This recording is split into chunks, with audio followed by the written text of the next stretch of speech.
A las 8:47 p.m., la zona de aparcacoches del exclusivo Meridian Club de Manhattan brillaba bajo las lámparas de cristal. Nathaniel Ashworth se ajustó su smoking Brioni de $15,000 mientras bajaba los escalones de mármol hacia su Lamborghini Aventador, que lo esperaba. La gala benéfica había sido un éxito rotundo. Se recaudaron $8,2 millones para la investigación del cáncer infantil y la reputación de su imperio farmacéutico quedó pulida a la perfección entre la élite de Nueva York. Su Lamborghini personalizado brillaba como una joya mecánica bajo los focos del edificio, con su pintura Nero Némesis reflejando el resplandor dorado de la ciudad. El superdeportivo de $600,000 era más que un medio de transporte. Era una declaración de poder, éxito y la superioridad tecnológica que había construido su fortuna. Esa noche anunciaría el revolucionario tratamiento contra el cáncer de su empresa, que revolucionaría la oncología pediátrica y generaría miles de millones en ingresos. La velada había sido perfecta. El senador Richardson había prometido plazos favorables para la revisión de la FDA. La doctora Patricia Morrison, directora del Instituto Nacional del Cáncer, se había comprometido en privado a acelerar la aprobación. El teléfono de Nathaniel vibraba con mensajes de felicitación de inversores cuyas carteras se triplicarían cuando el tratamiento llegara al mercado. Pero la perfección, como Nathaniel aprendería, era a menudo una ilusión mantenida por personas que la sociedad se negaba a ver. ¿Alguna vez te has centrado tanto en el éxito que has pasado por alto las señales de peligro que acechaban a plena vista?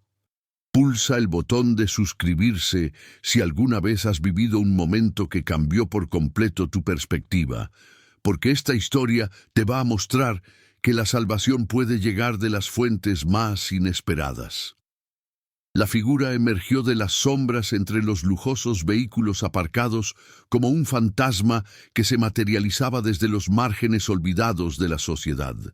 El hombre parecía haber salido arrastrándose de la herida más profunda de la civilización. Su cabello era una catástrofe enmarañada de mechones grises y negros, con meses de suciedad acumulada entretejida en cada fibra como un nido de pájaros construido a partir de la decadencia urbana y la desesperación. Su barba colgaba enredada y sucia, cubierta de partículas de comida y manchas de sustancias imposibles de identificar.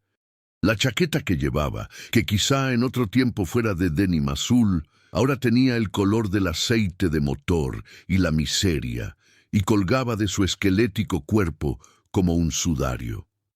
Sus manos estaban negras por la grasa del motor, que había penetrado tan profundamente que parecía tatuada permanentemente en su piel. Pero fue el olor lo que invadió la impoluta zona de aparcacoches como un arma biológica. El hedor se propagaba por el aire de la tarde como un tsunami de repugnancia, una sinfonía nauseabunda de carne humana sin lavar que había fermentado en sus propios aceites durante meses. Orina rancia que había empapado tanto la tela que se había convertido en parte de la estructura molecular de la ropa, partículas de comida podrida atrapadas en el vello de la barba que se descomponían con el calor corporal como residuos orgánicos, aceite de motor y suciedad de la calle incrustados tan profundamente en la piel que parecían formar parte de su ADN, y debajo de todo ello algo dulcemente pútrido que desencadenaba todos los reflejos primarios de repugnancia, haciendo que las gargantas se contrajeran involuntariamente y los estómagos se rebelaran contra el aire que se veían obligados a procesar. El olor parecía tener peso físico, presionando contra la atmósfera perfumada del club como una nube tóxica que hacía llorar los ojos y rechazar cada respiración a los pulmones. «¡Señor! ¡Señor! ¡No conduzca ese coche!». La voz del vagabundo se quebró por la desesperación mientras se tambaleaba hacia el Lamborghini de Nathaniel. «Le han cortado los frenos. Alguien está intentando matarle». «¡Qué demonios!». Nathaniel retrocedió horrorizado, llevándose la mano a la nariz y la boca. El olor era insoportable incluso a 3 metros de distancia. «Seguridad, ¿cómo ha conseguido pasar este animal?» El vagabundo, que se llamaba Eddie, aunque nadie se había molestado en preguntárselo en 5 años, corrió directamente hacia el Lamborghini, con movimientos frenéticos y desesperados. Sus manos grasientas se extendieron hacia la impecable superficie del coche, dejando manchas negras en la pintura de $250,000. «¡Aléjese de mi coche!», gritó Nathaniel, retrocediendo hacia la entrada del club. «Lo toque con sus manos sucias». 2 guardias de seguridad salieron de la cabina del aparcacoches, con el rostro ya retorcido por el asco, al percibir el olor que llegaba desde el aparcamiento. El guardia Martínez se puso unos guantes de látex que llevaba en el cinturón con teatral repugnancia. «Señor, aléjese inmediatamente del vehículo. Está invadiendo propiedad privada». Eddie se arrodilló junto a la rueda delantera del Lamborghini y señaló frenéticamente los conductos de los frenos. «¡Miren! Han cortado los conductos del líquido de frenos. Este coche no puede frenar. Morirá si lo conduce». «¡Dios mío!», exclamó Nathaniel con voz quebrada por la furia y el asco. «Esta cosa está tocando mi coche. ¿Tiene idea de lo que cuesta ese vehículo? $600,000. Y ahora está contaminado con la suciedad de un vagabundo». Una multitud de asistentes a la gala se había reunido en la terraza del club, con sus vestidos de noche y smoking creando un marcado contraste con la desesperada pobreza de Eddie. Las mujeres con vestidos de diseñador de $50,000 sacaron sus teléfonos y grabaron el enfrentamiento mientras mantenían una distancia segura del olor. «¡Que alguien llame a la policía!», gritó la señora Vanderbilt, cuyo collar de diamantes costaba más que la casa de la mayoría de la gente. «Este vagabundo es obviamente peligroso y delirante». Eddie levantó la vista desde debajo del coche, con el rostro manchado de aceite y desesperado al saber que nadie le creería. «Señor, llevo 30 años trabajando con coches. Le han cortado los cables de los frenos. Esto es un sabotaje profesional». «¿Trabajando con coches?», se rió el guardia Williams, con un sonido agudo y burlón. «Esta criatura probablemente no se ha lavado con jabón en meses, y mucho menos ha trabajado en nada mecánico. Señor, esta persona sufre claramente una grave enfermedad mental y abuso de sustancias». La doctora Patricia Morrison se adelantó entre la multitud, y su autoridad médica le dio peso a su repulsa. «Este individuo es obviamente psicótico». Los delirios sobre el sabotaje automovilístico son síntomas clásicos de esquizofrenia paranoide. Alguien tiene que internar a esta cosa en un centro psiquiátrico. Cuando Eddie intentó arrastrarse más bajo el Lamborghini para mostrar los cables de freno dañados, Martínez lo agarró del tobillo con brutal fuerza. «Te he dicho que te alejes del vehículo, amigo. No compliques las cosas más de lo necesario». Eddie se echó hacia atrás desesperadamente, con la voz quebrada por la urgencia. «Por favor, solo mire debajo del coche. Verá los cables de freno, cortes limpios con una cuchilla de afeitar». Williams perdió la paciencia por completo. Con un movimiento violento, agarró a Eddie por los hombros y lo sacó de debajo del Lamborghini, haciéndolo girar antes de golpearlo con la cara contra el capó del coche. El impacto le partió el labio a Eddie, y la sangre le corrió inmediatamente por la barbilla hasta manchar la impoluta pintura blanca. Las estrellas explotaron detrás de sus ojos como fuegos artificiales de agonía. Antes de que pudiera recuperarse, Martínez le dio un rodillazo en la parte baja de la espalda, sacándole todo el aire de los pulmones en un grito desesperado y ahogado. Le retorcieron los brazos a la espalda con brutalidad experta, los hombros le gritaban en sus cavidades mientras los tendones se estiraban más allá de sus límites. Las esposas metálicas se le clavaban en las muñecas, apretadas lo suficiente como para cortarle completamente la circulación. La bolsa de herramientas de Eddie cayó y su contenido se esparció por el asfalto. Llaves gastadas, una linterna sujeta con cinta aislante, manuales de diagnóstico automotriz de la década de 1990 y fotografías de daños en los frenos que había estado documentando por toda la ciudad. «Deja de resistirte o te dispararé con la pistola eléctrica», advirtió Martínez, llevando la mano al arma que llevaba en el cinturón. La amenaza era totalmente real. Su dedo tocó el gatillo de la pistola eléctrica. Williams sacó el spray de pimienta y lo sostuvo a pocos centímetros de la cara ensangrentada de Eddie. «Tú eliges, loco. Vete en silencio o te llevarán inconsciente». Nathaniel observó la violencia con una mezcla de satisfacción y repugnancia.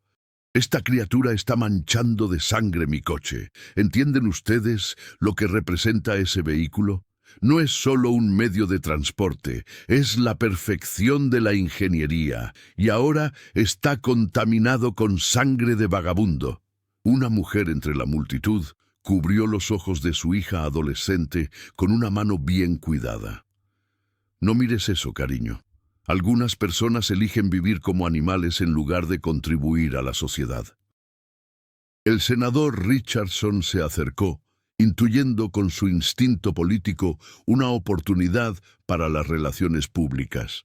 «Por eso, precisamente, necesitamos una legislación más estricta en materia de salud mental. No se debería permitir que estas cosas vagaran libremente y aterrorizaran a los ciudadanos respetuosos con la ley». El doctor Morrison asintió con autoridad profesional. «La población sin hogar sufre índices extremadamente altos de psicosis inducida por las drogas.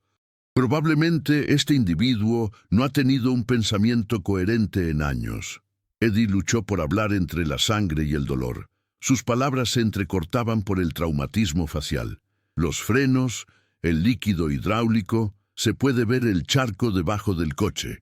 «¡Basta!», explotó Nathaniel, con el rostro morado por la furia y el asco. «¿Tienes idea de lo que nos estás haciendo? Se supone que esto es una celebración de un avance médico, una noche dedicada a salvar la vida de los niños. Hemos recaudado millones para la investigación del cáncer». Su voz se quebró por la rabia agotada. «Y tú, sales arrastrándote de la cloaca en la que vives, oliendo a muerte, con aspecto de algo que debería estar en cuarentena, y quieres que creamos que entiendes de ingeniería automovilística mejor que los técnicos certificados de Lamborghini, mejor que los mecánicos que mantienen este coche». Señaló con un gesto exagerado el aspecto de vagabundo de Eddie. «Nos estás provocando delirios paranoicos sobre intentos de asesinato, probablemente porque las drogas que has consumido te han alejado por completo de la realidad. ¿Cómo te atreves a aterrorizar a personas de éxito con tus fantasías psicóticas sobre sabotajes de frenos?» Arrastraron a Eddie hacia la salida de servicio del aparcamiento, con sus zapatos improvisados raspando y deslizándose por el asfalto, dejando marcas negras en el pavimento inmaculado. Su bolsa de herramientas se rompió por completo, esparciendo décadas de conocimientos sobre automoción. Manuales de reparación, especificaciones de líneas de freno, herramientas de diagnóstico que en su día habían pertenecido a un maestro mecánico que lo había perdido todo. «¡Esperen!», jadeó Eddie entre sangre y agonía. «Comprueben el depósito de líquido de frenos. Está vacío. Busquen fugas de líquido hidráulico». El agente Williams le dio una bofetada con la mano abierta. «¡Cállate! Nadie quiere oír tus locas teorías sobre sabotajes imaginarios». Cuando llegaron a la salida de servicio, los hombros de Eddie le dolían profundamente, un dolor que duraría semanas. Su labio partido seguía sangrando por el cuello y el pecho. Se le estaban formando moretones nuevos donde los guardias lo habían agarrado y retorcido. Pero peor que el dolor físico era la aplastante constatación de que una vez más sus advertencias serían ignoradas mientras la vida de alguien seguía en peligro. La puerta de servicio se cerró de golpe en la maltrecha cara de Eddie, dejándolo esposado en el muelle de carga del edificio, mientras el Lamborghini de Nathaniel permanecía en la zona de aparcacoches, una bomba de relojería mecánica lista para matar a su propietario en el momento en que pisara el pedal del freno. Nathaniel se ajustó el smoking y miró su reloj Patek Philippe de $75,000. Eran las 9:23 p.m. La noche aún era joven y tenía planes para celebrar en su ático con Victoria, su prometida, que lo esperaba con champán y felicitaciones por el éxito de la reunión de la FDA.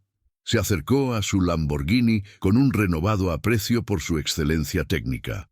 El enfrentamiento con el vagabundo le había recordado lo afortunado que era por vivir en un mundo de precisión, limpieza y pensamiento racional. Las personas como ese vagabundo vivían en el caos y el engaño, mientras que las personas como él creaban orden y progreso. Lo que Nathaniel no sabía era que Eddie no se había equivocado. Durante 5 años, desde que perdió su taller de reparación de automóviles, su familia y su identidad por culpa de la adicción al alcohol que destruyó todo por lo que había trabajado, Eddie había estado viviendo bajo los puentes de la autopista y en aparcamientos. Pero sus conocimientos mecánicos seguían siendo tan precisos como el acero quirúrgico. Y había estado documentando casos de sabotaje automovilístico que los departamentos de policía habían pasado por alto o habían decidido ignorar. Alguien había cortado los frenos de Nathaniel. El líquido hidráulico se había ido drenando lentamente a lo largo de la noche, creando la ilusión de que los frenos funcionaban, mientras que en realidad garantizaba un fallo catastrófico en el peor momento posible. Cuando Nathaniel necesitara frenar de repente mientras conducía a alta velocidad, en aproximadamente 12 minutos, mientras Nathaniel conducía hacia su ático, descubriría que sus frenos no funcionaban en absoluto. A 110 km/h en la FDR Drive, con barreras de hormigón a ambos lados, un fallo de los frenos significaba una muerte segura, y Nathaniel, convencido de que acababa de presenciar la eliminación de un lunático peligroso, arrancó el motor y se preparó para conducir hacia su cita con el desastre. Eddie estaba sentado esposado en el muelle de carga, con los hombros doloridos por la brutal detención. A través de la pequeña ventana de la puerta de acero, podía ver la zona de aparcacoches, donde el Lamborghini de Nathaniel esperaba como una trampa mortal disfrazada de transporte de lujo. La mayoría de las personas sin hogar se habrían rendido. Habrían aceptado que la sociedad los había tachado de locos y peligrosos, que sus voces nunca se oirían por encima del rugido de la riqueza y el progreso. Pero Eddie no podía olvidar la precisión matemática de los sistemas de frenos hidráulicos. No podía ignorar el sabotaje deliberado que mataría a un hombre inocente. Hace 5 años era Eddie Torrino, propietario de Torrino's Auto Repair, el taller más fiable de Brooklyn. Su experiencia en vehículos de lujo europeos le había permitido crear una clientela de coleccionistas adinerados que le confiaban coches de $1 millón. Pero el alcohol lo había consumido todo: su negocio, su matrimonio, su relación con su hija, su reputación en la comunidad automovilística. Desde entonces, las calles habían sido su hogar, pero los sistemas de frenos seguían siendo su especialidad. Había pasado años viviendo en aparcamientos, estudiando casos de sabotaje automovilístico que la policía descartaba como accidentes. Conocía el lenguaje secreto de los fallos hidráulicos, los sutiles indicios que diferenciaban un fallo mecánico de un asesinato deliberado. La cerradura del muelle de carga era vieja, corroída por los años de clima neoyorquino. Eddie había aprendido muchas habilidades de supervivencia durante sus años como vagabundo, incluida la manipulación básica de cerraduras para edificios abandonados durante las tormentas invernales. 4 minutos más tarde, se había liberado de las esposas y del confinamiento. Esta vez haría que le escucharan. aunque le costara todo. Eddie salió del muelle de carga como un fantasma que acechaba su antigua vida. Su instinto mecánico lo guió hacia la zona de aparcacoches, donde el Lamborghini de Nathaniel estaba aparcado bajo los focos del edificio como una obra de arte automovilística que ocultaba una intención mortal. Podía oír cómo arrancaba el motor, el sonido característico del V12 de Lamborghini, despertando con precisión mecánica. Nathaniel se preparaba para marcharse, sin saber que el pedal del freno se comprimiría hasta el suelo, sin frenar el vehículo en absoluto. Eddie se tiró al suelo junto a la rueda delantera del Lamborghini y sacó su posesión más preciada: una pequeña linterna LED que había mantenido en funcionamiento gracias a un cuidadoso ahorro de batería. El haz de luz reveló lo que había visto antes: cortes limpios en ambas líneas de freno, un trabajo profesional diseñado para drenar lentamente el líquido hidráulico a lo largo de la noche. Pero más allá de los cortes, Eddie pudo ver la firma del trabajo. Los cortes se habían realizado con precisión quirúrgica, en ángulo para maximizar la pérdida de líquido y minimizar la detección inmediata. No se trataba de vandalismo aleatorio, sino de un asesinato profesional disfrazado de fallo mecánico. Empezó a fotografiar los daños con una vieja cámara digital que había rescatado, documentando las pruebas que demostrarían el intento de asesinato. Pero Nathaniel ya estaba saliendo de su plaza de aparcamiento, con el motor del Lamborghini ronroneando con intención asesina. «¡Señor, pare, por favor!», gritó Eddie, agitando frenéticamente los brazos bajo el resplandor de los faros. «Le han cortado los frenos. Morirá si conduce ese coche». Pero el ruido de la zona de aparcacoches ahogó su voz, y la seguridad del edificio ya estaba respondiendo a los informes sobre el regreso del vagabundo. Esta vez, la respuesta fue inmediata y abrumadora. Pero Eddie había capturado las pruebas que necesitaban ver. La capitana de policía María Santos, de la División de Delitos Automovilísticos de la Policía de Nueva York, llegó al Meridian Club a las 9:31 p.m., tras recibir llamadas urgentes sobre un indigente peligroso que profería amenazas terroristas sobre sabotajes automovilísticos. A sus 48 años, había investigado todo tipo de delitos relacionados con vehículos imaginables, pero la escena en el muelle de carga del club la dejó helada. Eddie estaba sentado de nuevo esposado a una silla de acero, con la cara hinchada por la segunda paliza y la sangre aún goteando de los nuevos cortes en la frente. La seguridad del club había vuelto a utilizar una fuerza excesiva, dejándolo apenas consciente, pero algo en su aspecto maltrecho le trajo un recuerdo que no conseguía situar. «¿De qué se acusa exactamente a este hombre?», preguntó la detective Santos, cuya autoridad se impuso en medio del caos como una herramienta de precisión. «Terrorista sin hogar que profiere amenazas de asesinato con vehículos», informó el guardia Martínez. «Afirma tener conocimientos de mecánica y estaba manipulando el Lamborghini del señor Ashworth. Dice que alguien saboteó los frenos». La detective Santos estudió el rostro de Eddie con más atención. A pesar de los moretones, la sangre y las capas de suciedad de la calle, algo familiar se escondía bajo su aspecto de vagabundo. La forma en que colocaba las manos, la manera en que examinaba las esposas, le recordaba a alguien de sus inicios en la investigación de robos de automóviles. «¿Cómo te llamas?», le preguntó en voz baja. Eddie levantó la cabeza con considerable esfuerzo. «Eddie Torrino, antiguo propietario del taller Torrinos Auto Repair en Brooklyn, especializado en vehículos de lujo europeos y sistemas de frenos hidráulicos». Su voz era apenas un susurro, pero cada palabra tenía el peso de la experiencia perdida y los conocimientos profesionales enterrados. El nombre impactó a la detective Santos como un rayo. «Eddie Torrino, usted testificó como perito en el caso del asesinato de Castellano. Su análisis de las pruebas de manipulación de los frenos fue crucial para la condena». Al mirar a Eddie ahora, limpio, revelaba el maestro mecánico que había sido. Era imposible creer que se tratara de la misma persona que había resuelto homicidios automovilísticos que habían dejado perplejos a departamentos policiales enteros.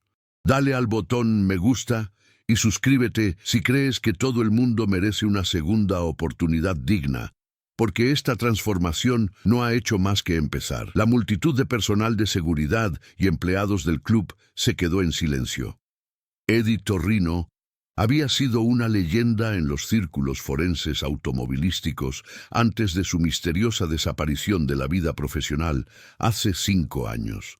Pero este hombre destrozado y esposado no podía ser ese brillante mecánico. «Demuéstralo», dijo la detective Santos en voz baja. Eddie la miró directamente a los ojos que aún reflejaban la precisión mecánica. El caso Castellano, 2019. Sabotaje de los frenos de un Ferrari 488 GTB. El autor utilizó una cuchilla de carburo de tungsteno para rayar los cables de freno en los puntos de unión de las pinzas, provocando un fallo retardado que se produciría durante una frenada brusca a alta velocidad. La detective Santos abrió mucho los ojos. Solo alguien íntimamente involucrado en esa investigación podría conocer esos detalles técnicos específicos. «Dios mío, ¿realmente eres tú?». Se volvió hacia los guardias de seguridad con furia volcánica. «Quítele las esposas inmediatamente. Acaban de agredir a uno de los expertos forenses automovilísticos más respetados del país». «Pero es un vagabundo», protestó Williams. «Fíjese en su estado. No me importa si vive en la calle», espetó la detective Santos. «Quítele las esposas ahora mismo o tendrá que explicar a Asuntos Internos por qué ha maltratado a un investigador profesional». Le quitaron las esposas. Eddie se frotó las muñecas, haciendo una mueca de dolor al recuperar la circulación con un doloroso hormigueo. La voz del detective Santos se suavizó con auténtica preocupación. «Eddie, ¿qué te ha pasado? La comunidad automovilística pensaba que habías muerto». «Debería haber muerto», susurró Eddie con la voz hueca por años de culpa y vergüenza. «El alcohol lo destruyó todo. Perdí mi taller, mi familia, mi reputación. Desde entonces vivo en aparcamientos». Levantó la vista con ojos atormentados. «Pero ahora mismo, Nathaniel Ashworth conduce un coche con los frenos cortados y yo soy el único que puede demostrar que fue un sabotaje deliberado». La expresión de la detective Santos pasó de la compasión a la alarma profesional. «¿Qué quiere decir con frenos cortados?». Eddie le mostró la cámara digital que contenía las pruebas fotográficas de los daños en los frenos. Cortes limpios con una cuchilla de precisión, en ángulo para maximizar la pérdida de líquido hidráulico y mantener la función de frenado temporal. Un trabajo profesional diseñado para provocar un fallo catastrófico durante el frenado a alta velocidad. Mientras la detective Santos examinaba las fotografías en la pequeña pantalla de la cámara, su rostro palideció. Reconoció la metodología de anteriores investigaciones de homicidios automovilísticos. Deliberada, calculada, letal. «Dios mío», susurró. «Esto es un intento de asesinato disfrazado de fallo mecánico». «Más que eso», continuó Eddie. «Llevo meses documentando casos similares de sabotaje en toda la ciudad. No es algo aleatorio. Es una eliminación sistemática de objetivos específicos». La detective Santos ya estaba buscando en su tableta los accidentes mortales recientes relacionados con automóviles. La base de datos mostraba un patrón inquietante. Personas adineradas que morían en accidentes de un solo vehículo relacionados con fallos en los frenos, todos ellos considerados accidentales por investigadores que carecían de conocimientos sobre automóviles. «Dios mío», susurró ella. «¿De cuántos casos estamos hablando?» «Al menos 7 en los últimos 6 meses, todos vehículos de lujo. todos fallos en el sistema de frenos, todas víctimas adineradas que murieron cuando sus coches no pudieron frenar en momentos críticos. El teléfono de la detective Santos vibró con una alerta urgente. Persecución a alta velocidad en curso. Lamborghini negro. Matrícula NA 28847. Conductor incapaz de detener el vehículo. Se envía respuesta de emergencia a FDR Drive. Se nos acaba el tiempo, dijo ella, de pie con sombría determinación. ¿Puedes demostrar que el sabotaje fue deliberado? Eddie asintió con la cabeza hacia el aparcamiento. Los cortes en los conductos de los frenos, el patrón de drenaje del líquido hidráulico, la precisión del trabajo, todo está documentado. Además, puedo identificar las herramientas específicas utilizadas y, probablemente, a la persona que lo hizo. ¿Y si se equivoca? Eddie la miró a los ojos con desesperada honestidad. Entonces me entregaré por hacer amenazas terroristas y no volveré a tocar otro coche nunca más. Pero no me equivoco. Nathaniel Ashworth está a punto de morir en lo que parecerá un accidente, a menos que alguien lo detenga ahora mismo. La detective Santos tomó una decisión. Martínez, acompañe al señor Torrino al laboratorio de la escena del crimen. Límpienlo, denle ropa adecuada y tráiganle café. Está a punto de ayudarnos a prevenir un homicidio automovilístico. Pero señora, es un vagabundo. Es un experto forense, interrumpió la detective Santos con voz firme. Y ahora mismo puede que sea la única persona que pueda salvar la vida del señor Ashworth y resolver una serie de asesinatos automovilísticos. El laboratorio de la policía de Nueva York disponía de duchas industriales, monos limpios y equipo de análisis de pruebas para investigaciones automovilísticas complejas. Eddie se puso bajo el agua hirviendo por primera vez en semanas, viendo cómo años de suciedad y vergüenza se desvanecían por el desagüe como desesperación líquida.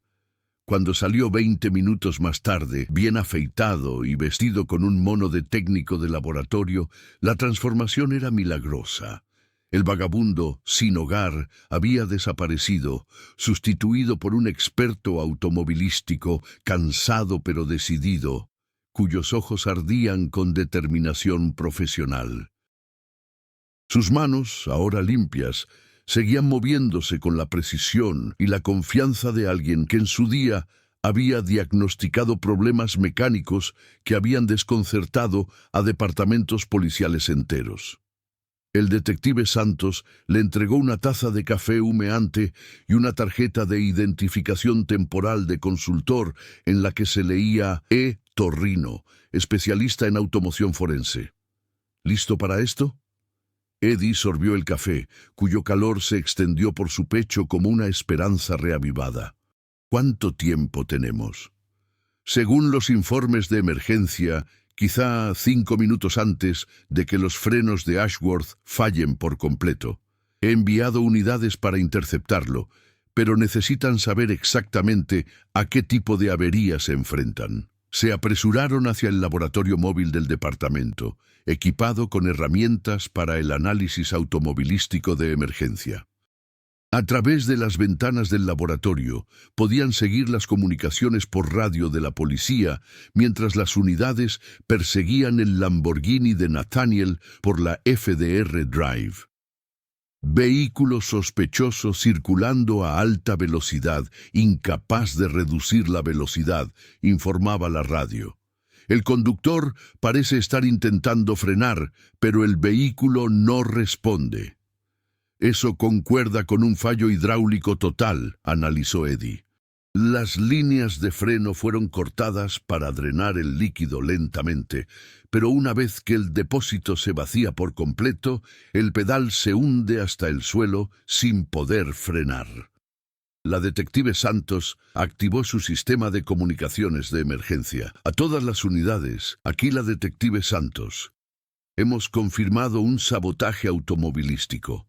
Repito, los frenos del vehículo han sido desactivados deliberadamente. Se trata de un intento de homicidio, no de conducción temeraria. La radio crepitaba con informes actualizados. El vehículo se aproxima ahora al puente de Queensboro. Velocidad aproximada de 80 mph en una zona de 35 escoma. Incapaz de detenerse ante las señales de tráfico. Tenemos que sacarlo de la carretera antes de que choque con otros vehículos, dijo la detective Santos, coordinándose con el control de tráfico. Pero Eddie ya estaba analizando la situación desde un punto de vista mecánico. Lamborghini Aventador, motor V12, tracción total. Sin frenos, sus únicas opciones para detenerse son el freno motor, el freno de emergencia o una colisión controlada. ¿Puedes explicarle los procedimientos de emergencia?, preguntó la detective Santos. Eddie asintió y cogió el micrófono de la radio. Señor Ashworth, soy Eddie Torrino, especialista en automoción. ¿Me oye? La radio crepitó con la voz aterrada de Nathaniel. ¿Quién es? Mis frenos no funcionan. El pedal llega hasta el suelo. Señor, le han cortado los cables de los frenos. Se trata de un sabotaje, no de un fallo mecánico. Necesito que siga exactamente los procedimientos de frenado de emergencia. Hubo una pausa. Y luego se oyó la voz de Nathaniel, tensa por el reconocimiento y el terror. Eres el vagabundo del club. Intentaste advertirme. Sí, señor. Ahora mismo eso no importa. Necesito que cambie al modo manual y comience a frenar con el motor.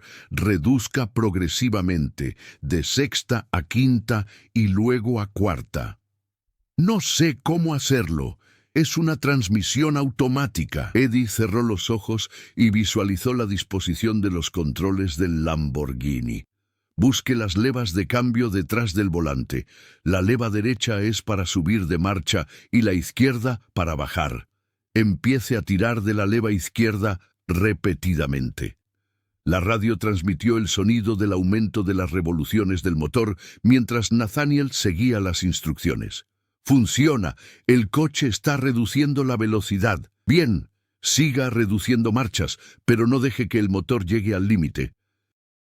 Mira el tacómetro. Manténlo por debajo de las 7000 revoluciones por minuto. El detective Santos estaba coordinando con el control de tráfico para despejar la autopista, mientras los vehículos de emergencia se posicionaban para una posible respuesta al accidente. Ahora acciona el freno de emergencia, continuó Eddie. Es una palanca entre los asientos o un botón marcado con P-Brake. Aplícalo gradualmente. Si tiras demasiado fuerte, perderás el control. Lo encontré. Freno de estacionamiento electrónico. Funciona. La combinación del freno motor y el freno de emergencia redujo la velocidad del Lamborghini a un nivel manejable. Los vehículos policiales lo rodearon mientras Nathaniel guiaba el superdeportivo averiado hasta detenerlo de forma segura en el arcén de la autopista. Vehículo detenido de forma segura, informó la radio. Conductor ileso, se solicita respuesta inmediata en la escena del crimen. Eddie se desplomó en su silla, abrumado por el cansancio. Está vivo. El sabotaje ha fallado. El detective Santos ya estaba organizando el equipo de investigación. Necesitamos un análisis forense completo de ese vehículo y tenemos que encontrar a quien quiera que haya estado asesinando sistemáticamente a personas mediante el sabotaje de los frenos. El análisis forense del Lamborghini de Nathaniel confirmó todo lo que Eddie había observado. Los conductos de los frenos habían sido cortados con precisión quirúrgica utilizando herramientas automovilísticas profesionales, creando un sistema de fallo retardado que habría provocado una muerte segura a velocidades de autopista. Pero lo más importante es que la experiencia de Eddie reveló detalles que relacionaban este sabotaje con los anteriores accidentes automovilísticos que había estado documentando. Las marcas de las herramientas, los ángulos de corte, el conocimiento preciso de los sistemas de frenos hidráulicos, todo apuntaba a un único autor con formación mecánica avanzada. Esto es obra de un profesional, explicó Eddie al equipo de investigación reunido. Alguien con amplios conocimientos de automoción, probablemente un mecánico certificado o un ingeniero automovilístico. El detective Santos había sacado los expedientes de 7 casos similares de los últimos 6 meses. Todas las víctimas eran personas adineradas, todos los fallos de frenos se produjeron en un solo coche y todos fueron considerados accidentales por los agentes que investigaron los casos, que carecían de conocimientos de automoción. Nathaniel llegó a la comisaría todavía conmocionado por su experiencia cercana a la muerte. Su smoking de $15,000 estaba arrugado por el sudor, y su habitual confianza había dado paso a una profunda gratitud y vergüenza. «Señor Dorrino», dijo acercándose a Eddie con evidente dificultad, «le debo una disculpa que nunca podré expresar adecuadamente. Usted intentó salvarme la vida y yo lo traté como si fuera un subhumano». Eddie levantó la vista de las pruebas de los frenos que estaba analizando. «Señor Ashworth, ahora mismo eso no importa. Lo que importa es encontrar a quien ha estado matando gente y haciendo que parezcan accidentes». «¿Matando gente?», preguntó Nathaniel con voz quebrada al darse cuenta. «¿Quiere decir que no ha sido algo aleatorio?». El detective Santos le mostró los expedientes del caso. 7 fallos de frenos similares en 6 meses, todos ellos dirigidos a personas adineradas.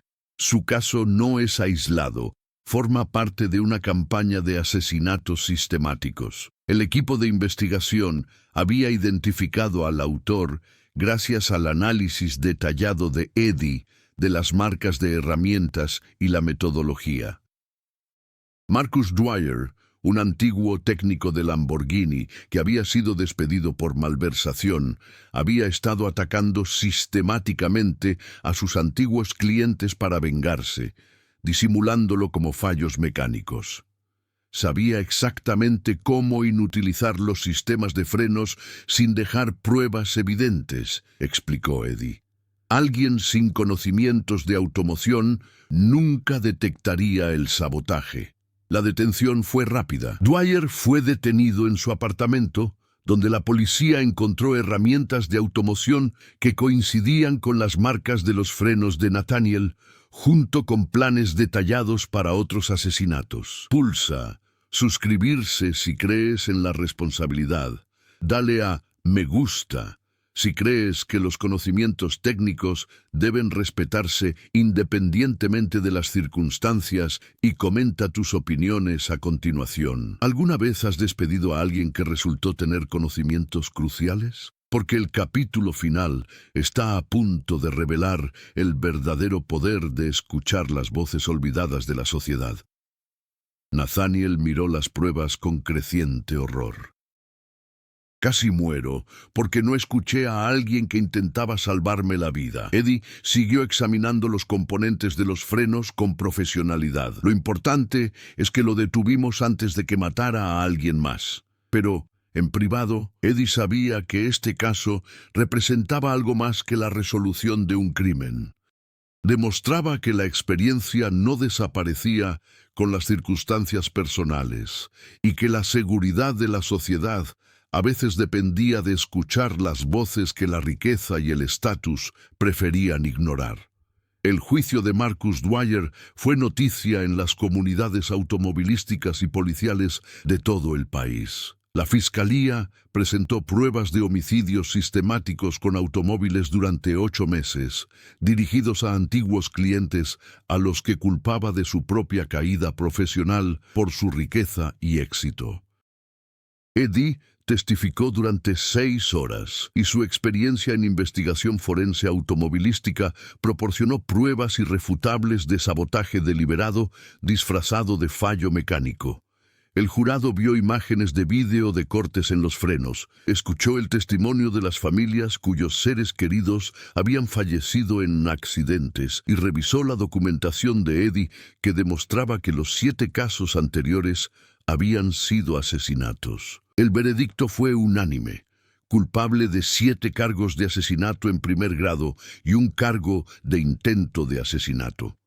El juez condenó a Dwyer a 7 cadenas perpetuas consecutivas sin posibilidad de libertad condicional. Su campaña sistemática de asesinatos automovilísticos representa una traición a la experiencia profesional y a la confianza pública, dijo la jueza Patricia Morrison durante la sentencia.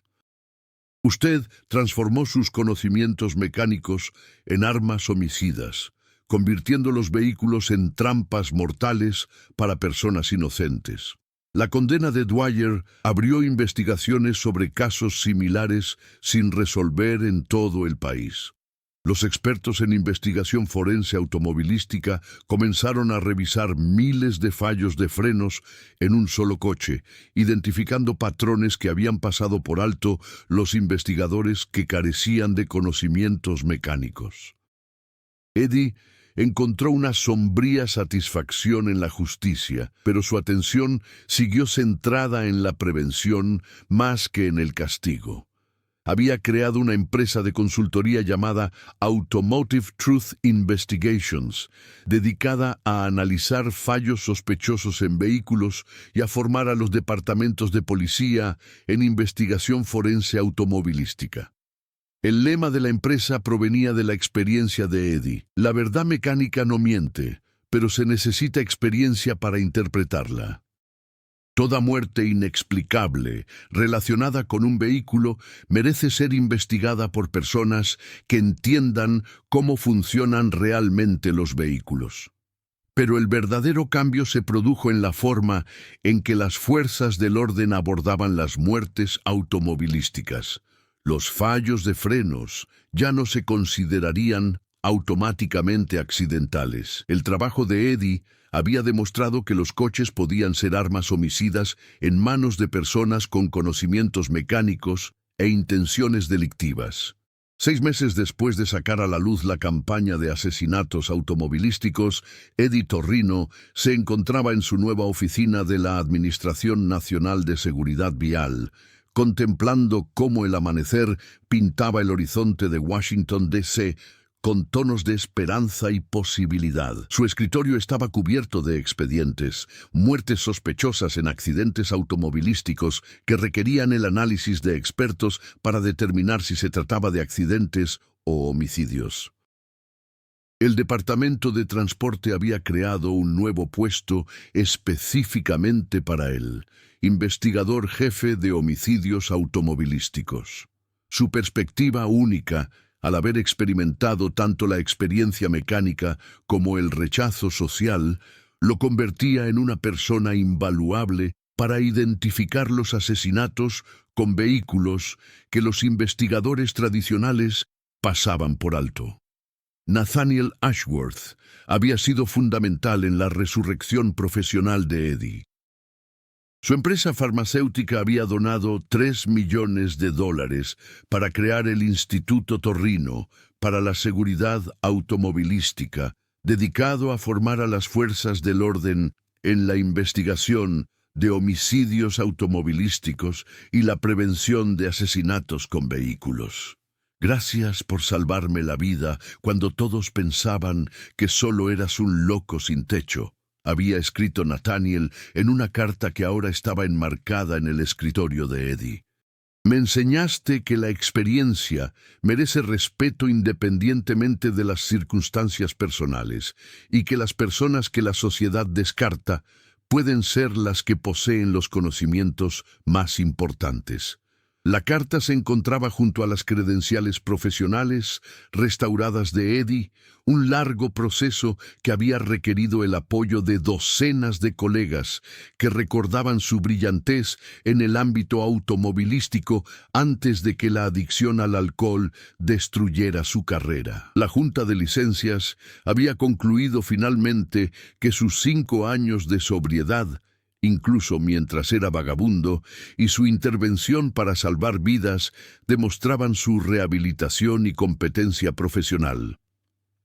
La detective Santos había sido ascendida a jefa de la nueva división de delitos automovilísticos de la Policía de Nueva York, en parte gracias a su gestión del caso Dwyer.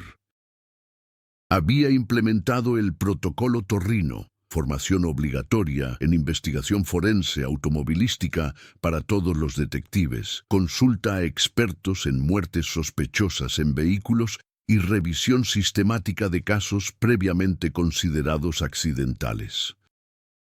Las revistas especializadas en aplicación de la ley lo llamaban Protocolo Eddie Torrino, aunque Eddie prefería considerarlo simplemente como la aplicación de un análisis mecánico adecuado a las muertes sospechosas relacionadas con vehículos. La investigación del Congreso sobre los homicidios relacionados con vehículos fue noticia en las comunidades policiales y automovilísticas de todo el país.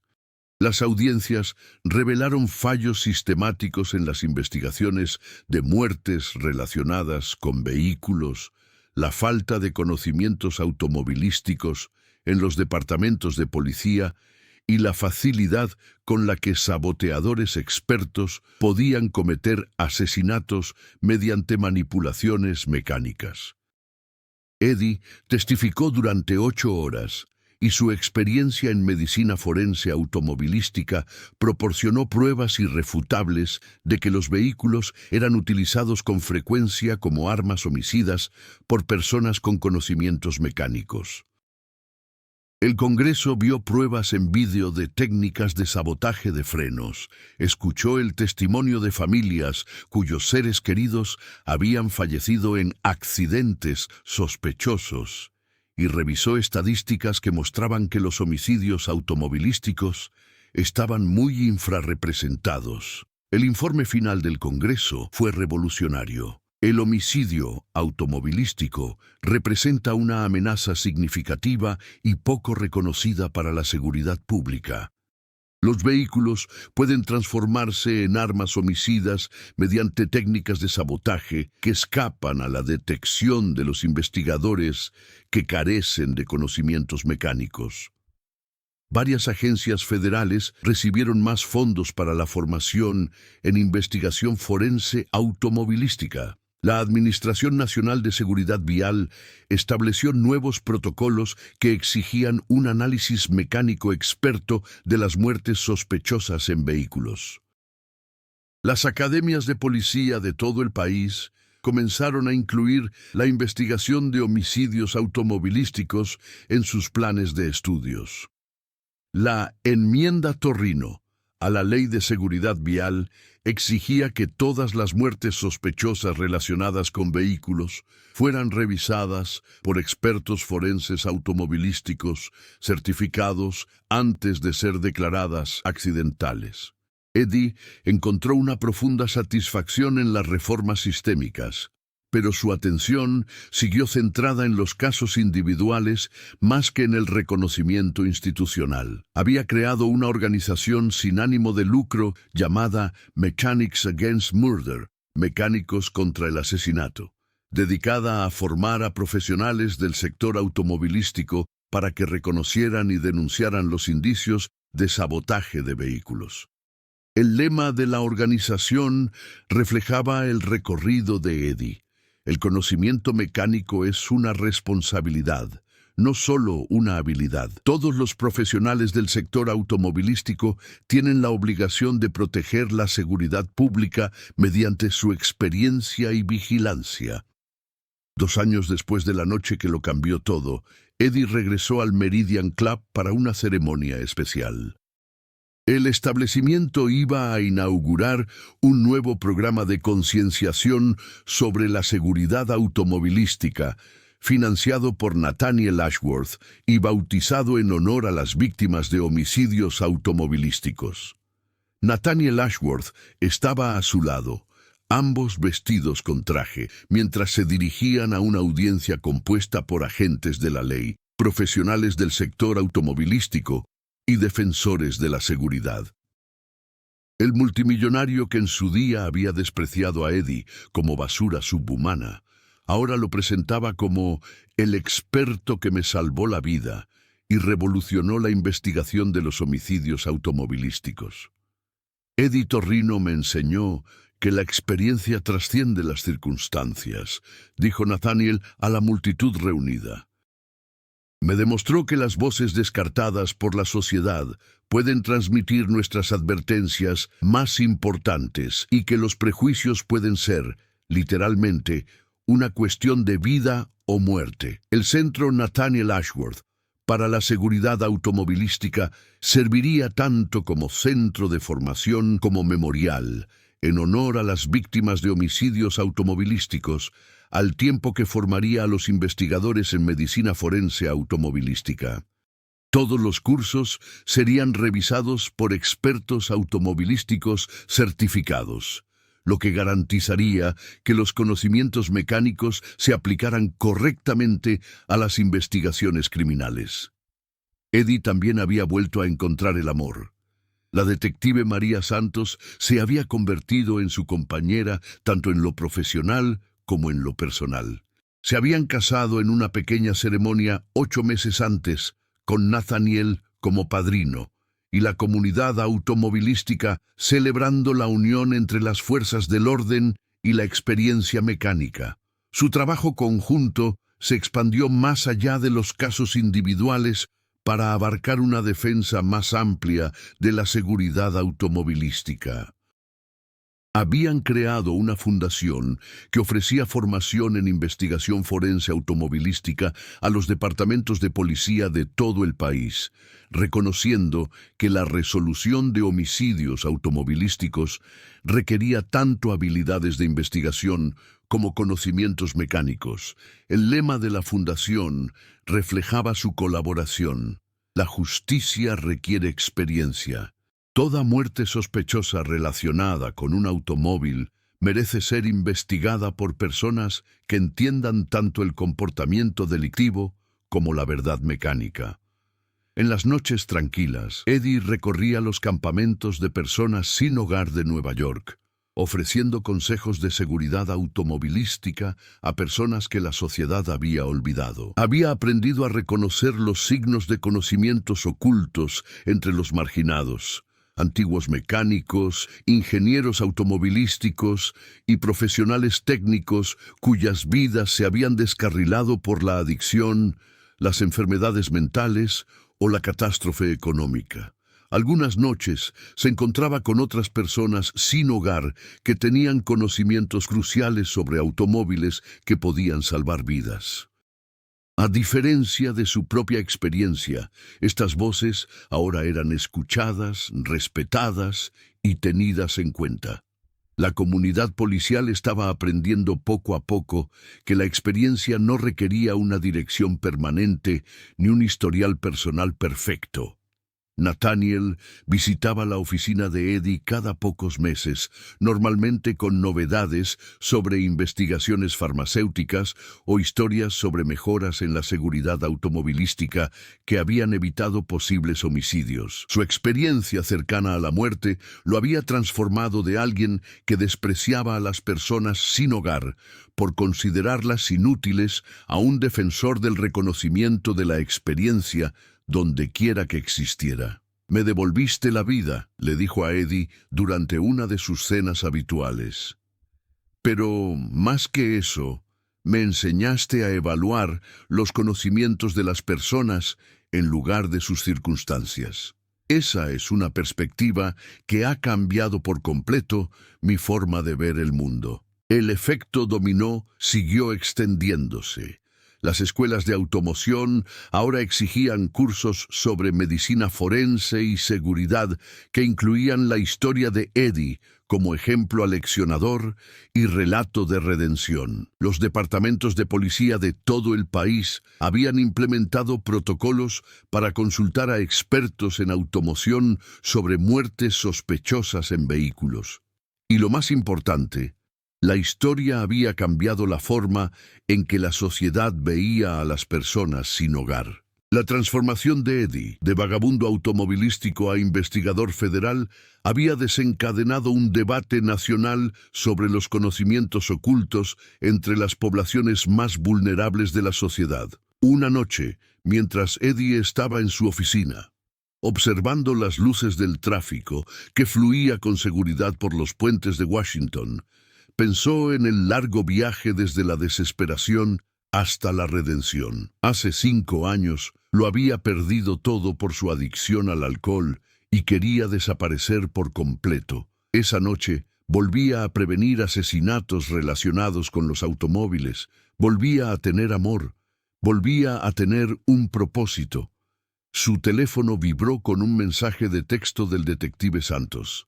Emergencia en Miami. Una mujer sin hogar afirma que el equipo de boxes de la NASCAR está saboteando los sistemas de frenos para ganar dinero en las apuestas. Dice que solía ser mecánica de carreras. ¿Te suena?